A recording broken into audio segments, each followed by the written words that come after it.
오늘 시간 수요예배를 기억하여 넣은 모든 분들에게 주님께서 주어주시는 놀라운 풍성한 은혜가 가득히 임하기를 주님의 이름으로 축복합니다. 여러분 최근에 혹시 울어본 적이 있으십니까? 네. 여러분 언제 우셨습니까?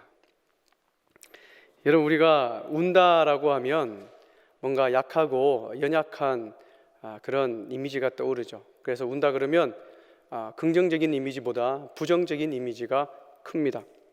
근데 이런 부정적인 이미지는 남성들에게 더 크죠. 남자는 태어나서 몇 번 울어야 한다고 얘기를 합니까? 네, 3번 울어야 한다고 얘기합니다. 언제 웁니까? 태어날 때 울고, 두 번째는 부모님 돌아가셨을 때 울고, 세 번째는 나라가 망했을 때, 나라를 잃었을 때 울어야 한다고 얘기합니다. 누가 이런 말을 만들어냈고 정했는지 잘 모르겠습니다. 저는 이 말에 동의할 수가 없습니다. 왜냐하면 울 일이 얼마나 많이 있습니까? 자가키도 하면 매일 눈물을 흘리잖아요, 그죠? 저는 매일 눈물을 흘립니다. 아무튼 이 사회는 우는 거에 있어서 부정적으로 생각합니다. 심지어 유행 가사에도 웬만하면 울지 말라고 하죠. 여러분 가수 나훈아 아시죠? 나훈아 씨의 무시로라는 노래가 있습니다. 그 노래 가사가 이래요. 제가 강단이나 노래는 못 부르겠고, 이미 와버린 이별인데 슬퍼도 어떻게 하라고요? 울지 말라고 합니다. 눈물을 감추어요, 눈물을 아껴요 합니다. 여러분 이별 당해서 슬픈데 울지 말라고 합니다. 그러니 더 슬픈 것 같습니다. 그래서 우리가 살아가는 세상은 우는 것은 복이 되지 않는다고 얘기해서 웃으라라고 얘기합니다. 슬프고 울 일이 있더라도 울지 말고 마음을 강하게 먹고 담대히 살아가라라고 얘기해요. 그래서 우리가 이 세상을 악착같이 살아가는 것 같습니다. 더 돈을 많이 벌려고 하고, 더 성공하려고 하고, 더 열심히 살려고 합니다. 왜 그렇습니까? 내 눈에 눈물을 흘리지 않기 위해, 내 가족의 눈에 눈물을 흘리지 않기 위해 어떻게든 간에 열심히 일하고 살아가려고 하죠. 근데 오늘 본문에 보면 우리 예수님께서는 이렇게 이야기하십니다. 애통하는 자가 복되다라고 말씀을 하세요. 참 이상한 말씀입니다. 우리가 살아가는 이 세상은 울지 말라고 하고 참으라고 어떻게든 견뎌라고 얘기하는데 우리 예수님은 거꾸로 말씀하시는 것 같습니다. 오늘 본문에서 말씀하시는 애통하는 자란 무엇을 의미하며, 그리고 오늘 우리에게 하시는 말씀이 무엇인지를 살펴보기를 원합니다. 여러분 애통한다고 할 때 이 애통은 개인적인 슬픔, 그 개인적인 연민을 말하는 것이 아닙니다. 제가 팔복의 첫 설교를 할 때에 팔복은 대상을 초월하는 복이며, 여러분 핍박의 복이며, 그리고 고난의 복, 그리고 역설의 복이다라고 말씀을 드렸습니다. 여러분 팔복의 전체 주제가 무엇이라고 생각하십니까? 제가 팔복의 첫 설교를 할 때에 팔복의 전체 주제를 말씀드렸습니다. 그 전체 주제는 5장 11절 12절에 나와 있어요. 우리 한번 다 같이 한번 읽어봅시다. 시작. 나로 말미암아 너희를 욕하고 박해하고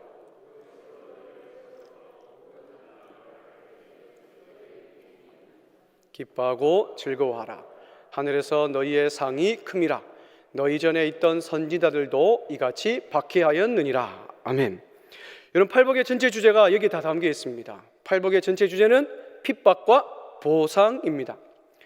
이런 의미에 봤을 때 애통하는 자란 억울함을 통하여 억울함 때문에 가지는 그 애통, 그 눈물이라고 할 수 있죠. 오늘 본문에 애통하는 자란 배경이 구약성경 이사야 61장 2절 3절의 배경을 두고 있습니다. 우리 이사야 61장 2절 3절을 다 같이 한번 읽어보겠습니다. 시작. 여호와의 은혜의 해와 우리 하나님의 보복의 날을 선포하여 모든 슬픈 자를 위로하되 무릇 시온에서 슬퍼하는 자에게 화관을 주어 그 죄를 대신하며 기쁨의 기름으로 그 슬픔을 대신하며 찬송의 옷으로 그 근심을 대신하시고 그들이 의의 나무 곧 여호와께서 심으신 그 영광을 나타낼 자라 일컬음을 받게 하려 하심이라. 아멘. 여러분 이사야 61장 2절 3절의 말씀은 하나님께서 이스라엘 백성을 회복시키시고 위로하시고 다시 한번 기쁨을 회복해 주신다라는 놀라운 회복의 메시지를 선포하는 겁니다. 근데 이사야 61장 2절 3절을 자세히 살펴보면 왜 하나님께서 슬픈 자를 위로하신다고 말씀을 하실까요? 왜 뒤집어 쓴 제 대신에 기름을 부어 주셔서 그 죄를 씻겨 주신다고 말씀을 하실까요? 왜 하나님께서 근심 대신에 찬송의 옷을 이스라엘에게 입혀 주신다고 말씀을 하실까요?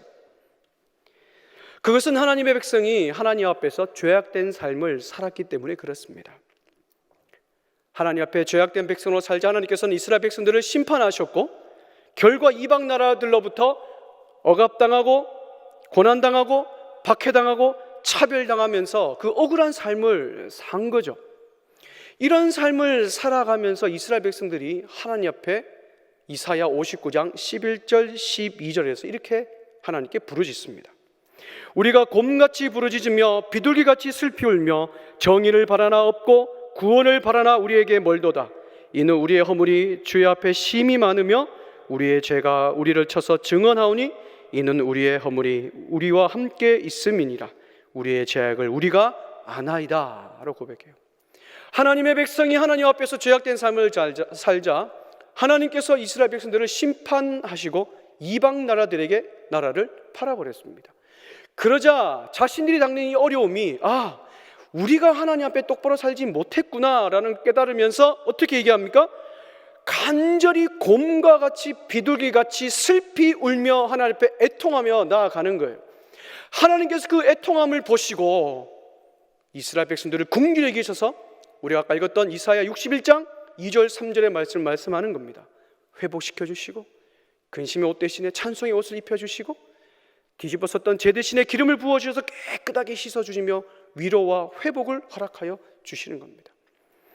따라서 여러분, 종합하자면 애통하는 자란 성도가 이 세상에서 하나님을 믿을 때 믿음 때문에 당하는 고난과 억울함으로 하나님께서 도와주시기를 간절히 간구하는 그 눈물을 흘린 자가 애통하는 자입니다. 또한 자신의 죄로 인하여 신음하고 슬퍼하면서 하나님께서 나의 죄를 용서해 주시기를 간절히 간구하며 눈물을 흘리는 자가 애통하는 자입니다. 따라서 애통하는 자는 나의 연민, 나의 슬픔 때문에 우는 자가 아니라 하나님 때문에 우는 자라는 거예요. 여러분, 하나님 때문에 운다는 것은 무슨 뜻입니까? 나의 슬픔의 시작, 눈물의 시작, 눈물의 근원이 나의 연민, 나의 슬픔이 아니라 하나님으로부터 나온다라는 사실이죠. 하나님의 마음을 품으니 우리는 하나님 때문에 울 수 있는 거죠. 그럼 우리는 무엇으로부터 우리는 울어야 될까요? 무엇에 대한 애통을 해야 될까요? 첫 번째는 나의 죄로 인한 애통이 있어야 됩니다. 여러분, 우리 마음속에 하나님 마음을 품으니 하나님과 상관없이 살아가는 나의 모습이 발견되고 하나님 앞에서 죄악된 모습이 발견되니 우리는 하나님 앞에서 애통할 수밖에 없는 거죠. 이 죄인의 심정입니다. 근데 우리가 세상에 나가서 밖에 나가서 여러분들 직장 동료나 함께 사회생활하는 분들한테 당신은 죄인입니까? 그러면 여러분 어떻게 반응할까요? 네, 저는 죄인입니다 라고 반응을 할까요? 아무도 죄인이라고 얘기하지 않습니다. 제가 예전에 전도 폭발을 진행하면서 노방전도 하는 시간이 있습니다. 나가서 복음을 전하고 당신은 죄인입니까? 라고 얘기하면 절대 자기는 죄인이 아니라고 합니다. 무슨 소리 하냐 그러면서 기분 나빠합니다. 왜 그렇게 반응합니까? 우리 속에 하나님이 아닌 우리 자아가 들어있기 때문에 그렇습니다. 근데 그 자아는 정상적인 자아가 아니에요. 죄로 인하여 타락한 자아가 우리 속에 있기 때문에 그런 반응을 보입니다. 여러분, 죄로 인하여 타락한 자아가 우리 속에 있으니 정상적인 반응이 나올까요? 정상적인 생각이 나올까요? 정상적인 생각이 나오지 않습니다. 타락한 자아로부터는 비정상적인 생각과 비정상적인 반응이 나올 수밖에 없는 거죠. 그래서 우리 속에 있는 이 비정상적인 자아가 우리에게 이렇게 이야기를 합니다. 이 정도쯤이면 괜찮아. 너는 정말 괜찮은 사람이야. 너의 주변 사람도 너를 다 칭찬하잖아. 너는 나쁜 사람이 아니야. 심지어는 너는 죄인이 아니야 라고 우리를 착각하게 만듭니다. 이런 착각이 우리의 마음을 무디게 만들고 나는 죄인이 아니구나 라는 사실을 인식하면서 죄인이란 사실 또한도 잊어버리고 살아가게 만드는 거죠. 여러분 생각해 보십시오. 우리가 처음 죄를 지을 때 어떤 반응을 보입니까? 들킬까봐 그죠, 긴장하죠. 그 심장 쿵쾅쿵쾅 하는 소리가 우리 귀에까지도 들리고 들킬까 봐 안절부절 못합니다. 왜 그렇습니까? 저와 여러분들 마음속에는 그 마음, 양심이 살아있기 때문에 그래요. 그런데 한두 번 죄를 짓다 보면 익숙해져서 죄가 죄인 줄도 모르는 지경에까지 가버리는 겁니다.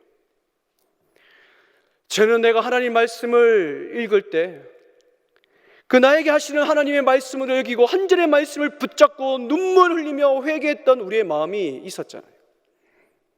그리고 용서해 주신 하나님의 은혜에 감사하면서 눈물 흘렸던 적이 우리에게 있지 않았습니까? 근데 지금은 어떻습니까? 신앙생활을 오래 하면 오래 할수록 나에게 하시는 하나님 말씀으로 다가오지 않는 겁니다. 나에게 하시는 하나님의 말씀으로 다가오지 않으니 내가 말씀을 통해 깨닫는 그 죄인이란 의식 또한도 사라지고 마는 거죠. 죄인이란 의식이 사라지니 나를 위하여 십자가에서 죽으시고 부활하시고 나를 구원하여 주신 구원의 감격 또한도 사라지고 마는 겁니다.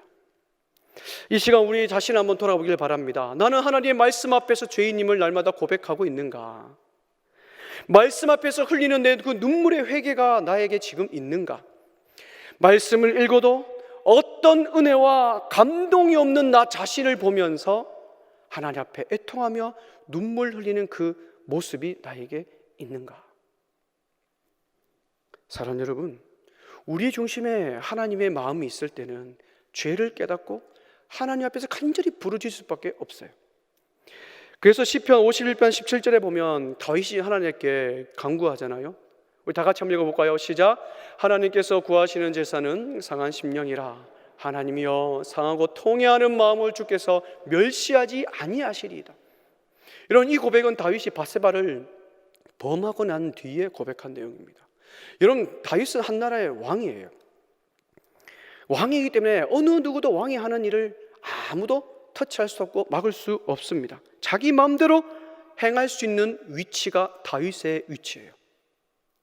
근데 그런 다윗도, 마음대로 행할 수 있는 다윗도요, 하나님의 말씀을 가진 나단 선지자가 말씀을 선포하기 전까지는 자신이 마음대로 행한 죄에 대해서 죄의 심각성과 죄의 비참을 깨닫지 못했습니다. 왜? 나는 괜찮은 사람이고 이스라엘 하나님 나라에 통치하는 왕이기 때문에 내가 하는 일은 다 정당하고 좋은 일이야. 죄의 심각성을 깨닫지 못했어요. 그러나 나단 선지자로부터 하나님 말씀이 선포되고 그 선포된 말씀이 다윗 마음 가운데 확 들어오니 자기 마음대로 저질렀던 그 죄악들의 심각성을 깨닫고 비참함을 깨닫고 하나님 앞에 상하고 통회하는 심령으로 주님 앞에 나와 애통하고 있는 거죠. 사랑 여러분, 죄에 대한 애통은 하나님의 이처럼 위로를 경험합니다. 위로를 가지고 옵니다. 근데 그 위로가 무엇입니까? 그것은 바로 용서해 주시는 위로입니다. 내가 해결할 수 없고 내가 용서 받을 수 없는 그 죄를 우리 주님께서 용서해 주심으로 다시 하나님의 자녀로 살아갈 수 있는 그 은혜를 허락하여 주시는 겁니다. 사랑하는 여러분, 탄광에서 일하는 광부의 모습들을 우리 예전에 TV에서 많이 보았지 않습니까? 하루 종일 그 깊은 땅속에 들어가서 온 흙먼지, 시커먼 흙먼지를 뒤집어 쓰면서 일을 하잖아요. 근데 유독 하얀 부분이 있습니다. 유독 하얀 부분이 어디입니까? 눈하고, 그렇죠, 장로님께서 말씀하셨는데 치아입니다. 눈동자랑 치아는 하얘요. 왜 그럴까요? 수시로 눈물과 타액으로 그 먼지를 씻어내기 때문에 그렇습니다. 여러분, 우리 자동차를 타고 다니잖아요. 자동차에 워시액이 왜 있습니까? 그 둘러싼 먼지를 워시액으로 깨끗하게 닦아야 안전 운행을 할 수 있고 우리의 생명이 보장되기 때문에 그렇습니다. 이처럼 매일 닦아내는 그 애통의 눈물이 없다면 우리는 하나님 앞에서 날마다 거룩의 삶을 유지할 수가 없는 겁니다. 따라서 우리 영혼을 더럽히고 하나님을 바라보지 못하게 하는 죄악이 침투하는 그 순간 우리는 회개의 애통의 눈물을 흘려야 될 줄 믿습니다. 우리가 흘리는 그 눈물이 딱딱하게 굳어버린 우리의 마음을 부드럽게 하여 그 부드러운 심령 가운데 하나님께서 회복의 씨앗을 심겨주시고 날마다 하나님 앞에 나의 죄악을 바라보며 애통하며 하나님의 용서해 주신 위로를 매일매일 경험하며 살아갈 수가 있는 거죠. 이러한 삶을 살아가시는 여러분들 되시기를 주님의 이름으로 축복합니다. 두 번째로 우리가 무엇에 대하여 애통해야 되냐면 성도로서 당하는 고난과 박해와 억울함에 대해 우리는 애통을 해야 돼요. 이게 무슨 말이냐면, 다른 말로 얘기하자면 성도로서 마땅히 있어야 할 그 의가 없음에 대하여 우리는 애통해야 됩니다. 하나님 마음을 품고 하나님 백성이 가져야 될 그 거룩한 의, 하나님 나라의 정의와 공의가 내 속에 없음에 대하여 하나님께 우리 애통해야 되는 거죠. 팔복에 애통하는 자의 배경은 제가 이사야 61장 2절 3절의 말씀이라고 말씀을 드렸습니다. 이스라엘 백성이 하나님 앞에서 죄를 지음으로 말미암아 이방 나라들로부터 압제당하고 고통당하여 좌절과 엄청난 고통을 당하며 살아갔습니다. 신약시대 예수님의 제자들은 어떻습니까? 어떠한 인생을 사셨습니까? 예수 그것을 믿는 그 믿음 때문에 박해를 당하고 차별을 당하고 고난을 당했고, 심지어는 목숨의 위협을 당하며 순교까지 당했던 사람들이 예수님의 제자들이었어요. 그런데 이러한 예수님은 이렇게 말씀하십니다. 이러한 일 때문에 애통하는 자가 오히려 복되다라고 말씀을 하는 겁니다. 이런 자의 모습이 가난한 자의 이제 모습이죠. 이런 심령이 가난한 자는 세상으로부터 주어지는 박해로 인하여 애통하는 자입니다. 그래서 이 애통하는 자는 무엇을 기대합니까? 하나님의 위로를 기대하며 살아가는 거죠. 근데 오늘 살아가는 저 여러분들에게는 어떻습니까? 믿음의 선배들이 겪었던 고난과 역경과 차별과 예수 믿기 때문에 당하는 그 생명의 위협을 오늘도 우리는 경험하며 살아갑니까? 다소 멀게만 느껴집니다. 왜? 나에게 직접 다가오지 않기 때문에 그렇죠. 근데 사랑하는 여러분, 우리나라도 불과 80여 년 전만 해도 우리의 나라에는 민족적인 애통함이 있었죠. 일제강점기 때 믿음을 지키기 위하여 모진 고난을 다 감수하면서 믿음을 지키려 했던 우리 선배들의 공통점이 무엇입니까? 그 애통함이 있었습니다. 나라의 이런 백성이 당하는 고통과 억울함, 하나님 나라와 정의로 이 나라가 회복되기를 위한 간절한 애통함이 우리 믿음의 선배들에게는 있었죠. 근데 오늘은 어떻습니까? 저와 여러분들에게 이 세상을 바라보며 하나님 나라의 공의와 정의에 대한 애통함이 우리에게 있습니까? 없어요. 왜 없습니까? 내 눈에 보이지 않고 내가 직접 경험하지 않으니 우리에게는 하나님 나라에 대한 정의, 공의, 성도로서 마땅히 품어야 할 그 의가 점점 약해지는 것이 사실이죠. 근데 여러분 생각해 보십시다. 내가 내 눈에 보지 않고 내가 직접 경험하지 않는다고 해서 나에게 아무 일도 일어나지 않습니까? 그렇지 않습니다. 우리 눈에 보이지 않지만 우리는 매일매일 영적인 전쟁터 한가운데 우리는 살아가고 있잖아요. 문화와 가치가 된 이름으로 우리의 사상이 공격당하고 있습니다. 세상에 만연된 사회의 악들과 타락과 거짓과 속임수와 이 구조적인 악 속에서 저와 여러분들은 지금 살아가고 있어요. 이제는 예수 믿는 것 때문에 사회생활 가운데, 직장생활 가운데 목소리 내는 것조차도 눈치를 봐야 됩니다. 예수 믿기 때문에 당하는 눈치와 손가락질 앞에 성도로서 의기소침하며 살아가는 것이 현실이죠. 저와 여러분들이야 그렇다 치더라도 우리 자녀들이 지금 이런 세상 가운데 살아가고 있습니다.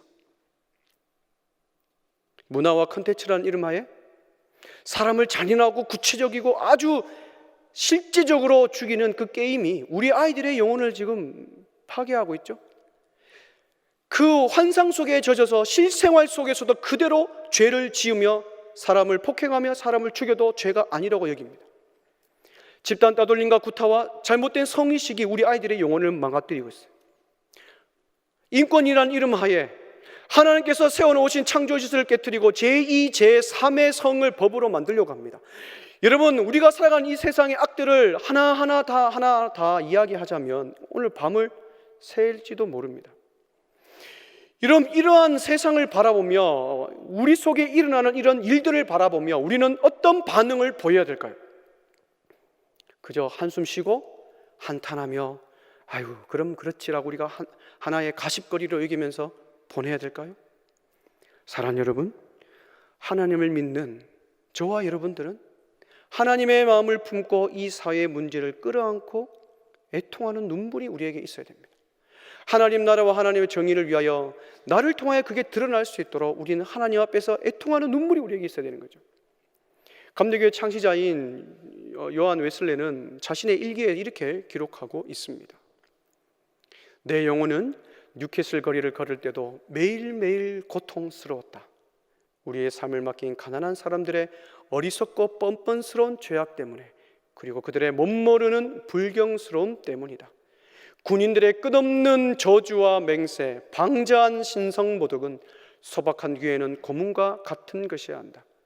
하나님을 경외하거나 이웃을 사랑하는 사람이 어떻게 무관심하게 이런 말을 그냥 넘길 수 있겠는가?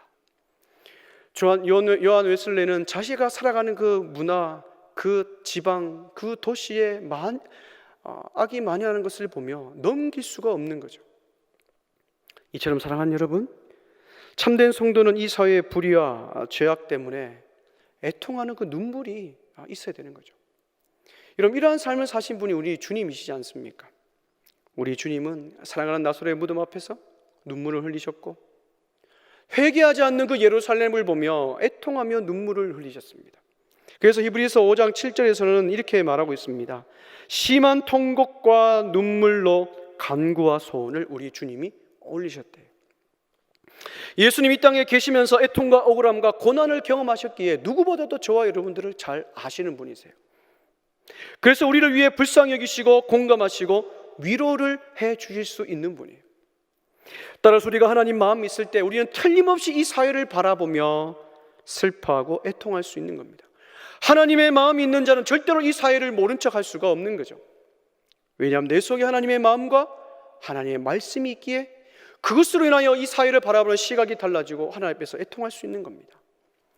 사랑하는 여러분, 지금까지 우리는 무엇 때문에 하나님 앞에서 눈물을 흘리셨습니까?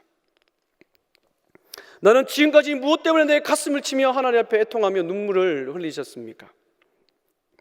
사랑하는 여러분, 누구나 슬플 때는 울어야 되죠. 근데 울어야 되지만 누구 앞에서 어떠한 마음으로 우는 것이 중요합니다. 슬플 때는 울어야 되지만 누구 앞에서 어떤 마음으로 우는가가 더 중요합니다. 우리는 하나님 앞에서 하나님 마음으로, 하나님 때문에 우리는 애통하며 눈물을 흘려야 될 줄 믿습니다. 오늘 이 시간 하나님 앞에, 주님, 내가 하나님 앞에서 하나님 마음으로 흘리는 그 눈물이 오늘 이 시간 다시 한번 회복되기를 소망합니다 라고 기도하시는 저와 여러분 되기를 주님의 이름으로 축복합니다. 우리 주님께서는 애통하는 자가 복되다라고 말씀하셨는데 그 복이 무엇입니까? 위로를 주신다라고 말씀하세요. 근데 그 위로는 누가 주십니까? 하나님이 우리에게 위로를 주신다고 말씀하세요. 여러분, 팔복은 대상을 초월하는 복이라 했습니다. 조건적이지도 않고 어떤 대상을 의존하지 않습니다. 그래서 영원히 우리에게 주어진다라고 말씀하죠. 여러분, 하나님께서 주시는 그 애통하는 자가 주시는 위로 또한도 제한적이지도 않고 사라지지도 않는 영원한 위로입니다. 누가 주시기 때문에 그렇습니까? 하나님이 주시기 때문에 그래요. 그래서 이것을 신적인 수동태다 얘기합니다. 여러분, 수동태가 무엇입니까? 주어지는 거예요. 받는 거잖아요. 그 위로가 내가 열심히 해서 나의 노력으로 위로를 얻는 것이 아니라 내가 하나님 때문에 하나님 앞에서 하나님 마음으로 울 때 하늘로부터 하나님께서 우리에게 부어주시는 거죠. 그래서 이건 신적 수동태다라고 얘기합니다. 여러분, 여기서 위로를 받을 것이라 할 때 이 위로라는 단어는 파라칼레오라는 단어입니다. 파라, 옆에서, 곁에서. 칼레오는 부르다라는 거예요. 그래서 파라칼레오라는 뜻이 무엇이냐면 누군가가 위험한 일에 빠졌을 때에 옆에서 용기를 주시고 위로를 주시고 희망을 주시고 나아갈 길을 알려주시고 우리를 변호해 주시고 상담해 주신다라는 뜻이 파라칼레오입니다. 여러분, 이 모든 것을 다 합치면 우리에게 무엇이 됩니까? 우리에게 위로가 되는 거죠. 한글 성경에 위로라고 번역되어 있어서 일시적이고 단회적이고 그냥 감정적인 거라고 생각할 수 있겠지만 그렇지 않습니다. 여기서 위로한다라는 이 단어는 하나님 마음을 품고 하나님 때문에 애통하는 자는 하나님의 백성이 이 땅에서 직면하는 모든 순간과 상황들마다 항상 우리 옆에 계셔서 도와주시고 위로해 주신다라는 말씀입니다. 여러분, 그러니 우리가 하나님 앞에서 하나님 마음으로 하나님 때문에 우리가 울어야 될까요? 울지 말아야 될까요? 우리 옆에서 항상 도와주시는 하나님의 위로를 기억하면 우리는 항상 주님 앞에서 하나님 마음을 품고 울 수 있는 거죠. 위로라는 이 파라클레오 단어에서 파생된 단어가 하나 있습니다. 그게 뭐냐면 파라클레토스라는 단어예요. 여러분, 파라클레토스가 무슨 단어냐면 우리가 너무나 잘 아는 단어입니다. 보혜사 성령님이십니다. 이 파라클레오에서 성령 하나님이 나오신 파라클레토스가 나온 거예요. 삼위일체 하나님께서 근원적인 우리의 위로자가 되는 겁니다. 우리 성부 하나님 우리를 어떻게 위로해 주실까요? 요한계시록 7장 17절에 이렇게 기록합니다. 다 같이 한번 읽어볼까요? 하나님께서 그들의 눈에서 모든 눈물을 씻어 주실 것입니다. 우리 성부 하나님은 우리가 살아가는 이 세상 가운데 우리가 슬픈 일 당하고 힘든 일 당하고 차별당하고 억울한 일 당하고 죄 때문에 울 때에 우리 성부 하나님께서는 친히 그의 오른손으로 우리 눈물을 닦아주시고 우리를 위로해 주신다고 말씀하십니다. 우리 성자 하나님과 우리 성령 하나님 우리에게 어떤 위로를 주실까요? 요한복음 14장 16절이죠. 내가 아버지께 구하겠으니 그가 또 다른 보혜사를 너희에게 주사 영원토록 너희와 함께 있게 하리니. 우리 보혜사 성령 하나님과 성자 하나님은, 성자 예수님은 항상 우리와 영원토록 함께 계시면서 우리를 위로해 주신대요. 성부 하나님, 성자 예수님, 성령 하나님 또한 우리의 모든 위로자가 되시는 거죠. 이처럼 성삼위 하나님께서는 항상 우리 옆에 계셔서 말씀으로 훈계하시고 위로하시고 동정하시고 힘을 주시고 우리를 회복시켜 주십니다. 우리의 하소연도 들어주시고 우리의 어깨를 어루만져 주시며 다시 살아갈 힘과 용기를 우리에게 불어넣어 주시는 거죠. 사랑하는 여러분, 우리가 하나님 앞에서 하나님 마음을 품고 하나님 때문에 우리가 울 때에 성삼위 하나님의 위로를 우리가 경험할 수 있는 거죠. 그 위로는 일시적이지 않고 매 순간 우리에게 주어집니다. 그러니 우리는 하나님 때문에 우리는 울어야 될 줄 믿습니다. 오늘 시간 하나님 마음을 품으면 내 속에 하나님과 전혀 상관없이 살아가던 모습들이 발견되어 하나님 앞에 애통하는 눈물을 오늘 흘리시길 바라고, 하나님 마음을 품고 이 사회, 내 살아가는 직장과 가정과 우리 교회 공동체와 이 사회를 바라보며 하나님이 기뻐하지 않는 그 모습들을 보며 슬퍼하며 애통하는 눈물을 흘릴 때에 성삼위 하나님께서 위로해 주시고 회복시켜 주시는 그 역사를 우리 두 눈으로 보게 될 줄 믿습니다. 말씀을 맺으러 갑니다. 사랑하는 여러분, 나이가 들면 들수록 무엇이 많아진다고 얘기를 합니까? 나이가 많으면 많을수록, 나이가 들면 들수록 뭐가 많아진다고 얘기를 합니까? 눈물이 많아진다고 얘기를 하죠. 여러분 동의하십니까? 동의 안 하시는 겁니다. 여러분, 과거 젊을 때보다 지금이 눈물이 더 많습니까? 적습니까? 많은 신방을 가고 이야기해 보면 왜 이게 눈물이 많이 나는지 모르겠다라고 얘기를 하세요. 근데 사랑하는 여러분, 믿음의 성도는 달라야 됩니다. 나이가 들기 때문에 눈물을 많이 흘리는 것이 아니라 예수를 믿으면 믿을수록, 신앙생활을 오래 하면 할수록 예수님 때문에 우리는 흘린 눈물이 많아야 될 줄 믿습니다. 주님을 알면 알수록 내 지식이 증가되는 것이 아니라, 그냥 메마른 인생에 살아가는 것이 아니라 주님의 마음을 알면 알수록, 주님을 알면 알수록 하나님 마음을 더 알고 하나님 앞에서 하나님 때문에 하나님 마음으로 흘리는 눈물이 우리가 더 많아야 될 줄 믿습니다. 아랍 속담에 이런 속담이 있습니다. 햇빛만 쏟아지는 곳은 무엇이 된다고요? 사막이 된다라는 속담이 있어요. 햇빛만 쏟아지는 곳은 사막이 된대요. 여러분, 중동 지역은 비가 없기 때문에 사방을 둘러봐도 다 사막입니다. 그래서 이런 속담이 나오는 것 같아요. 모든 햇살은 다 사막을 만든대요. 근데 우리도 이렇게 이런 삶을 꿈꾸죠. 내 인생에 햇살만 비치기를 원합니다. 좌절과 슬픔과 고통과 어려움은 없고 내 인생에 찬란한 햇빛만 쫙 주님 오실 때까지 비추면 좋겠습니다. 기쁨만 있고 웃음만 있고 행복만 있기, 햇살만 있기를 원합니다. 얘기해요. 근데 사랑하는 여러분, 우리가 하나님 앞에서 하나님 마음으로 하나님 때문에 흘리는 눈물이 없다면 중동 지역의 사막처럼 우리의 마음은 황량하고 메말라질 수밖에 없는 겁니다.